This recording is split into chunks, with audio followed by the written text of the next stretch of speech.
Isa naman po ang arestado sa isinagawang buy-bust operation sa Barangay Pag-asa, Quezon City.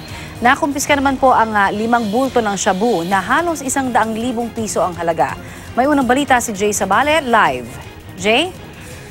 Connie, isang tao nga ang nahuli sa buy-bust operation na ginawa ng DDEU dito sa may Barangay Pag-asa, partikular sa Mindanao Avenue, Corner Road 8. Ang pangalan ng suspect ay si Berhel Arrogante alias Tata.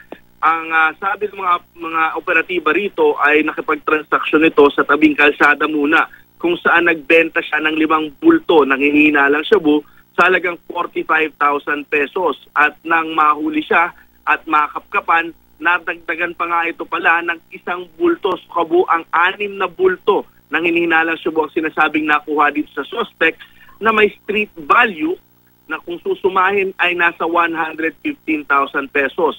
Ayon sa mga pulis, matagal-tagal na raw nilang minanmanan ang mismong suspect at dahil nga sa informante ay nahuli nila ito.